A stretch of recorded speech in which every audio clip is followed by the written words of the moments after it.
সংক্ষেপে কয়েকটা জিজ্ঞাসা।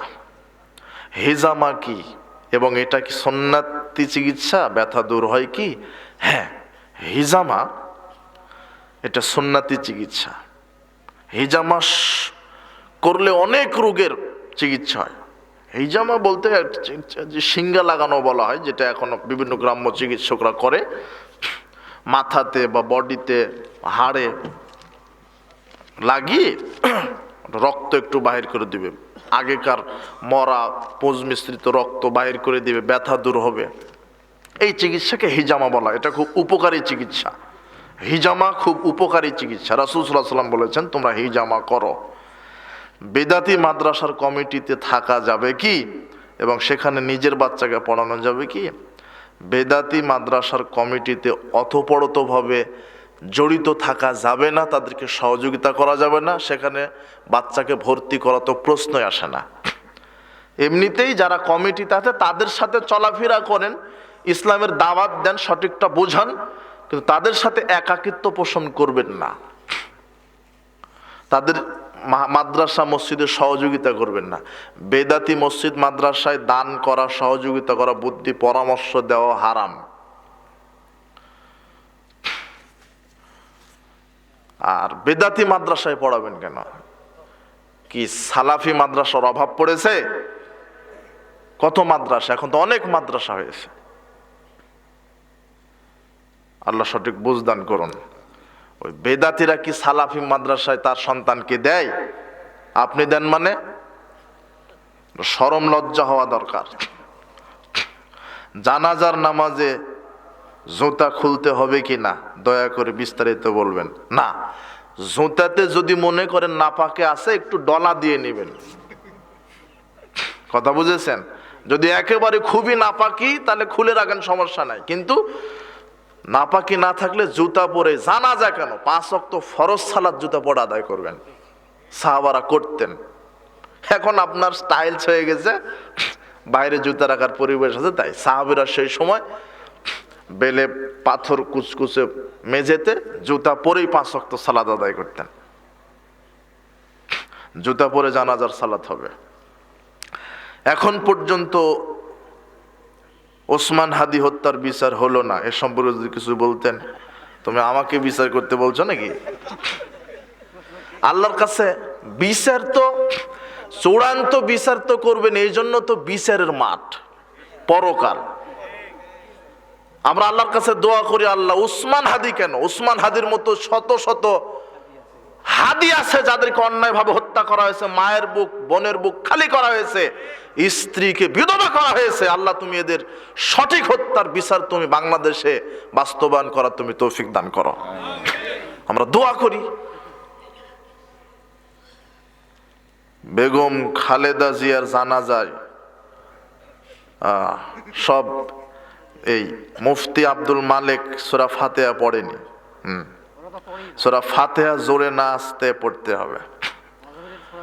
তো তুমি বলো গিয়ে যে কেন পড়লেন না? শোনো এই যুবক, শোনো, তোমার মুফতি বলছে যে রাফাল আদান করার হাদিস আছে আমরা বিশ্বাস করি, আমিন বলার হাদিস আছে আমরা বিশ্বাস করি, পায়ের সাথে পা মিলানোর হাদিস আছে বিশ্বাস করি, কিন্তু আমাদের মাযহাবে নাই তাই আমরা মানব না। হলো অরিজিনাল বলদ। তো মাযহাবে না থাকলে যদি তোমার আমল করা না চলে, হাদিসে আছে মাযহাবে নাই তাই যদি তুমি আমল না করো, এমন মাযহাব মাটির উপরে থাকার চাইতে মাটির নিচে যাওয়া ভালো। ঠিক। আল্লাহর নবী বলেছেন লা সালাতা লিমান লাম ইয়াকরা বিফাতিহাতিল কিতাব, সালাত হয় না সূরা ফাতিহা ছাড়া। সর্বশ্রেষ্ঠ মানুষ, মহামানব, সর্বশ্রেষ্ঠ নবী ও রাসূল, আকাশের নিচে জমিনের উপরে সর্বশ্রেষ্ঠ নবী ও রাসূল, মহামানব, তিনি বলে দিয়েছেন সূরা ফাতিহা ছাড়া সালাত হবে না।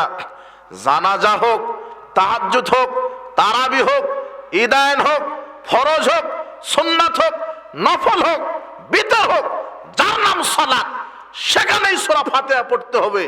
আপনি কিভাবে অন্ধ যুক্তি দিচ্ছেন যে ফাতিহা লাগবে না? আপনি কি নবী হয়েছেন?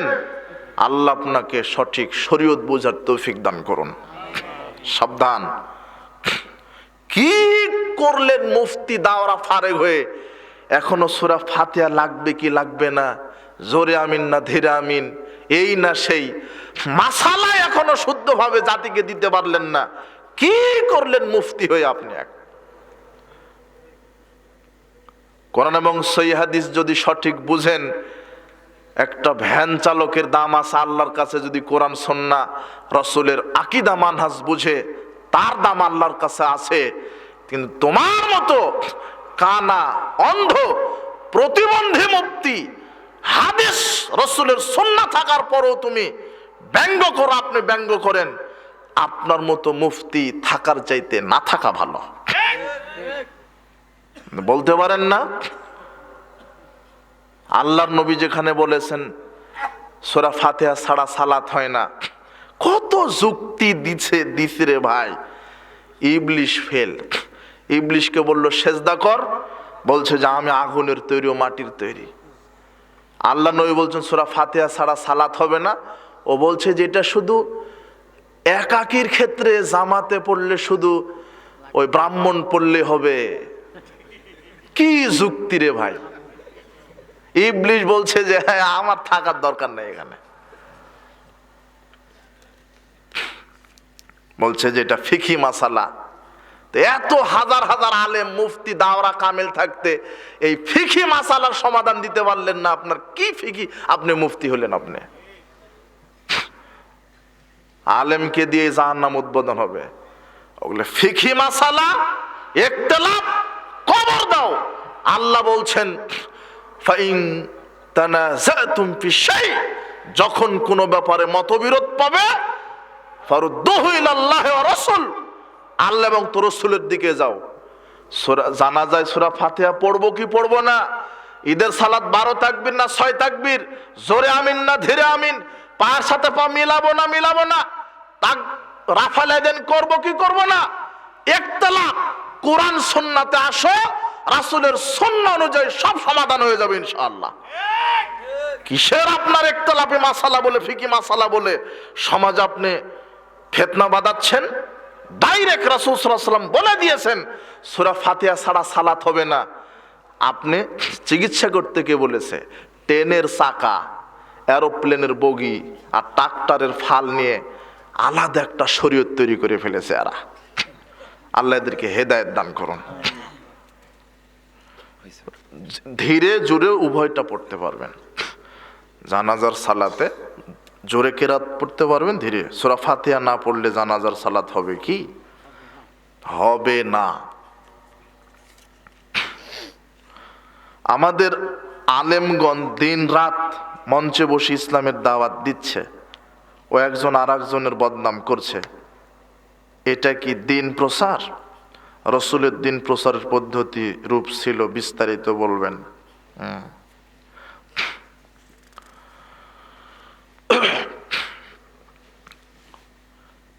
গীবত করা কি হারাম? আরে গীবত করা ওয়াজিব। কি? আচ্ছা, তোমার ভাইয়ের বিবাহ, তোমার বাড়ি রংপুর আর মেয়ের বাড়ি হলো বগুড়া। এখন তোমার ভাইকে তুমি বিবাহ দিবে, তুমি জিজ্ঞাসা করো না যে মেয়ের চরিত্র কেমন? জিজ্ঞাসা করো? হ্যাঁ, এখন যাকে জিজ্ঞাসা করো সে যদি চিন্তা করে সর্বনাশ, গীবত করা তো জাহান্নামে যাওয়ার কারণ। কাজেই মেয়ে লুচ্চা, মেয়ে নামাজ পড়ে না, মেয়ে মদ খায়, গাঁজা খায়, দেহ ব্যবসা করে, এগুলি বলা যাবে না। তাই ওই ক্ষেত্রে গীবত করা কি ওয়াজিব। তোমাকে জানায় দিতে হবে যে না, আপনার ভাইয়ের এই মেয়ের সাথে বিবাহ দেওয়া যাবে না, এই মেয়েটা বেপরদায় চলে, নামাজ পড়ে না, লুচ্চামি করে। তো তুমি যে বললে এক আলেম আর এক আলেমের ব্যাপারে, হ্যাঁ, কটাক্ষ করা, তুচ্ছ করা, অপমান করা, মানুষ হিসেবে অন্য কোনো মানুষকে এটা করা যাবে না। কিন্তু তুমি ওয়াজের মঞ্চে বেদাত শিরককে প্রমোট করে বেড়াবে, আহলে হাদিসের একজন আলেমের গায়ে এক ফোঁটা রক্ত থাকতে শিরক বেদাত প্রসার যেই করবে তার বিরুদ্ধে মুখে কলম মিডিয়াতে লড়বে ইনশাআল্লাহ, বলবেই। বলে দিয়েছি, ওই যে বলেনি লেডিস মুসল্লি, ওকে বলে দিয়েছি। ওদেরকে তো মানুষই মনে করি না। তুমি সুন্নাহকে নিয়ে ব্যঙ্গ করবা কি? আল্লাহ আবুল আহাবের কথা বলেনি? নাম নেয়নি আল্লাহ? নাম নিয়েই বলবো, যাতে করে আপনি সতর্ক হন। কথা বুঝেছেন তো? সঠিকটা বলতে হবে। দিনকে রক্ষার্থে গীবত করা ওয়াজিব, আল্লাহর দিনকে রক্ষার্থে। একজন আলেম মিথ্যা তাফসীর করে যাবে, আমি বলবো না? শিরক বেদাতের পক্ষে কথা বলে যাবে, আমি শিরক বেদাতের বিরুদ্ধে কথা বলবো না? অবশ্যই বলবো। তোমার এই প্রশ্নটা করা কোন আঙ্গিকে করেছো আমি তো জানি না, তবে আল্লাহ তোমাকে সঠিক বুঝদান করুন। কি ঠেকা পড়েছে তোমার আলেমের পিছনে আমার লাগার? কি ঠেকা পড়েছে? কিন্তু সাবধান, জাল জৈব কিচ্ছা কাহিনী আর শিরক বিদাত যেন সমাজে প্রমোট করার চেষ্টা না করে। স্কুলের পড়ার সাথে সালাফি মাদ্রাসার পড়ার পার্থক্য কতটুকু? রাত আর দিন, এগুলো অনেক লম্বা প্রশ্ন, আর প্রশ্ন দিয়েন না। স্কুল, কিন্ডারগার্টেন, নার্সারি, প্রাইমারি, বিশ্ববিদ্যালয়, এগুলি কথা নয়। আমরা বাংলাদেশ সরকারের কাছে দাবি জানাবো, প্লে থেকে মাস্টার্স কামিল সব পর্যন্ত যেন তাওহীদ, পরকাল, আখিরাত, রিসালাত ভিত্তিক শিক্ষা ব্যবস্থা যেন চালু করা হয়। কথা বুঝেছেন? তামাক চাষ করা কি রূপ? তামাকজাত দ্রব্য, জর্দা, গুড়, সিগারেট নিজে না খেয়েও বিক্রি করা।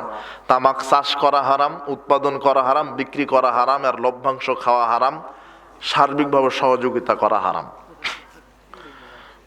অন্যান্য কওমি মাদ্রাসার সালাফি মাদ্রাসার কিছু পার্থক্য আছে কি? কওমি মাদ্রাসা সালাফি মাদ্রাসার সিলেবাসগত পার্থক্য আছে এবং বিভিন্ন ক্যাটাগরিতে বিভক্ত হয়েছে। আকীদা, মানহাজগত। সালাফি মাদ্রাসা সালাফদের মানহাজ, রাসূল সাল্লাল্লাহু আলাইহি ওয়াসাল্লাম, সাহাবী, তাবিগণের মানহাজ। আলেমগণ বক্তব্যে সব সময় বলেন, এই বক্তব্য বুখারীতে আছে অথবা মুসলিমে আছে। বুখারী বা মুসলিমে গ্রন্থে যে সকল হাদিস আছে, এই হাদিসগুলো যে রাসূলের হাদিস তা প্রমাণ করার উপায় কি একটু ব্যাখ্যা করবেন? এগুলো অনেক তাত্ত্বিক আলোচনা। প্রত্যেকটা হাদিসের সনদ আছে, কার থেকে কার, একেবারে স্বর্ণাক্ষরে রিজাল্ট সনদ আছে। সবচেয়ে হাদিস যে বিশুদ্ধ, পৃথিবীতে সবচেয়ে যে জিনিসটা শুদ্ধকরণে মানুষ প্রচেষ্টা চালিয়েছে, তার সবচেয়ে বেশি প্রচেষ্টা চালিয়েছে এই হাদিসের উপরে। কারণ আল্লাহ নিজে বলেছেন, এই কোরআন নাজিল করেছি আল্লাহ, আমি আল্লাহ, এর হেফাজত করবো কে? আল্লাহ। এই হাদিসের হেফাজতের দায়িত্ব কে নিয়েছেন? আল্লাহ নিয়েছেন। তোমার সন্দেহের মধ্যে থাকা লাগবে না, তোমার মুনাফিকিতে ধরেছে। তোমার প্রত্যেকটা হাদিসটার সনদ আছে, একেবারে কোথা থেকে কোথায়, কোথায় থেকে কোথায়, একেবারে বায়দি বা ইতিহাস আছে, একেবারে সনদ আছে স্বর্ণাক্ষরে। আমি জানতে চাই, একজন ছেলে তার বাবার জানাজার 2 বার ইমামতি করতে পারবে, এক জায়গায় কিংবা জায়গা পরিবর্তন করে? জানাজা একাধিকবার হতে পারে, তবে একাধিক ইমাম হওয়া ভালো। তবে একজনও একাধিক ইমামতি করতে পারে, এতে সমস্যা নাই, করা জরুরি নয়। একাধিকবার একাধিক স্থানে যদি জানাজা করতে চাই, সেক্ষেত্রে যদি ইমামতি যিনি করবেন ইমাম যদি না থাকে সেক্ষেত্রে উনি বারবার করতে পারবেন। কথা বুঝেছেন? আর যদি ইমাম থাকে তাহলে একাধিক জায়গায় এক একটা ইমাম হবে, এটাই ভালো। বুঝলেন কি না? ভোট প্রদান সম্পর্কে আহলে হাদিস সংগঠনের বক্তব্য জানতে চাই। ও শোনো, এখন আরেকটা নতুন ফিতনা আসছে কিন্তু, যে গণতন্ত্র হারাম, ভোট দেওয়া জায়েজ। এটা হলো আরেকটা প্রতারণা। কথা বুঝেছেন? এই গণতন্ত্রের প্রধান টুপটাই হলো তো ভোট। তুমি এই ধোকায় পড়ো না। এই প্রচলিত ভোট পদ্ধতি এটা একটা জাহেলিয়াত। সাবধান, এই ফাঁদে পা দিও না। ইসলাম নবীদের তরিকাতেই কায়েম হবে ইনশাল্লাহ। ইসলামের তরিকাতেই কায়েম হবে। তোমার মতো টুটকা ফুটকা পচা মতবাদে ইসলাম মোকাপেক্ষী নয়। ইসলাম আল্লাহ প্রদত্ত, তুমি মনে রাখো। হাদিসে আছে তোমরা কবর জিয়ারত করো, কবর জিয়ারত করলে মরণের কথা স্মরণ হয়। আমরা যে কবরবাসীদের সালাম দেই, কিন্তু কোরআনে আল্লাহ তাআলা বলেছেন তোমরা মৃতদের শোনাতে পারবে না। এটা কোরআনের বিপরীত আমল হলো। তুমি বুঝেছো তো উল্টা। তুমি সালাম দিচ্ছ মানে ওটা দোয়া করছো। সালাম মানে আসসালামু আলাইকুম, তুমি দিলে না, ওটা তো তার জন্য দোয়া করলে তুমি। এর অর্থ কি? আল্লাহ তোমার উপরে শান্তি বর্ষিত করুন। তুমি কবরবাসীকে সালাম দিলে মানে তুমি সালাম দিলে আর ওয়ালাইকুম সালাম নিল, এটা নয়। তোমার বোঝার তো ভুল এলো। আসসালামু আলাইকুম আহলাদ দিয়ারে মিনাল মুমিনিনা ওয়াল মুসলিমিন, দোয়া আছে না, এটা তুমি দোয়া করছো। দোয়া, সালাম মানে দোয়া। তুমি মনে করেছো যে সালাম দিলাম ও সালাম নিয়ে নিল। তোমার ওই যে তাবলিগ জামাতের লোকদের মতো হাত বের হয়ে গেছে, ওটা আরো অনেক লম্বা কাহিনী। তুমি বললাম না, আমরা যে 5 ওয়াক্ত সালাত শুধু মাত্র 6 রাকাত জোরে তেলাওয়াত করি, বাকি 11 রাকাত মনে পড়ি, এটা হাদিস মতে। সবই তো হাদিস মতে, সব হাদিস মতে। রাসূল সাল্লাল্লাহু আলাইহি ওয়াসাল্লাম দিনের কি জোহর আসর গুলি নীরবে কেরাত করেছেন, মাগরিব এশা ফজর সরবে কেরাত করেছেন, সব হাদিস দ্বারা। তুমি কি বলো? মসজিদ নির্মাণের জন্য কালেকশন বলবেন। আচ্ছা, গ্রামের কিছু সমস্যা, আমাদের গ্রামে কিছু মানুষ গীবত করে অনেক বেশি, কেউ কাউকে সহ্য করতে পারে না। গ্রামে একটি ঈদগাহ মাঠ রয়েছে, সেখানে যাবতীয় কাজ করা হয়, কিন্তু সেখানে গ্রামের ছেলেমেয়েরা একটু খেলাধুলা করলে গ্রামের মানুষের সহ্য হয় না। এখানে আমাদের করণীয় কি? তাদের উদ্দেশ্যে কিছু বলেন। গীবত হারাম, মানুষের বদনাম করা, মানুষকে অপমানের জন্য গীবত করা। গীবত যে করলো সে তার ভাইয়ের কি খেলো? গোস্ত খেলো, মৃত ভাইয়ের গোস্ত খেলো। আর গীবত জাহান্নাম ঘোষণা হয়েছে একটা গীবতের পাপের কারণে। সাবধান, কারো গীবত করবেন না। আর কেউ কাউকে সহ্য করতে পারে না, পরস্ত্রীকা হিংসা ভোগে, তাই না? ঈমান আর হিংসা একসাথে থাকতে পারে না। সাবধান। মানুষের জন্য আপনি কারো জন্য ধ্বংসের দোয়া করবেন না, কল্যাণের দোয়া করবেন। রাসূল বলছেন কোন মুসলিমের অবর্তমানে যদি দোয়া করে, সঙ্গে সঙ্গে একজন ফেরেশতা কি করেন? তার পাশে দাঁড়ান। এই ব্যক্তিটা যেই দোয়া বলে, ফেরেশতারা বলে আল্লাহ এই লোকটা ওই ব্যক্তির জন্য যেই দোয়া বলল, ওই দোয়াটা এর জন্যই কবুল করে নাও। আপনি যদি তার ধ্বংসের দোয়া করেন তো ওটা কার জন্য কবুল হবে? নিজের জন্যই কবুল হবে। সাবধান, মানুষের জন্য কি করবেন আপনি? কল্যাণের দোয়া করবেন, মনে থাকবে। আর ঈদের মাঠে, ঈদগার মাঠ মর্যাদাপূর্ণ মাঠ, এটা আপনার সাধারণ খলানের মতো ব্যবহার করবেন না। ওখানে দুনিয়াবি কোনো কাজ চলবে না। ধান মাড়ানো, খড় শুকানো, দুনিয়াবি কোনো কাজ। ঈদের মাঠের যারা কর্মী আছে, যারা সর্দার, যারা ইমাম, তাদেরকে কঠোর হতে হবে। ঈদগার মাঠ দুনিয়াবি কোনো কাজে ব্যবহার হবে না, দিনের কাজে ব্যবহার হবে। আর ছেলে মেয়েদের খেলার প্রশ্নই আসে না, ওদের আলাদা খেলার মাঠ থাকবে। এমনিতেই ছোট বাচ্চারা যদি যায় সময় দিতে, সেটা ভিন্ন কথা, কিন্তু ছেলে মেয়েরা খেলাধুলার স্থান হিসেবে ব্যবহার করবে, জি না, ওর আলাদা বৈশিষ্ট্য আছে। মসজিদে দান, এটা মসজিদের উদ্যোগে, তাই না?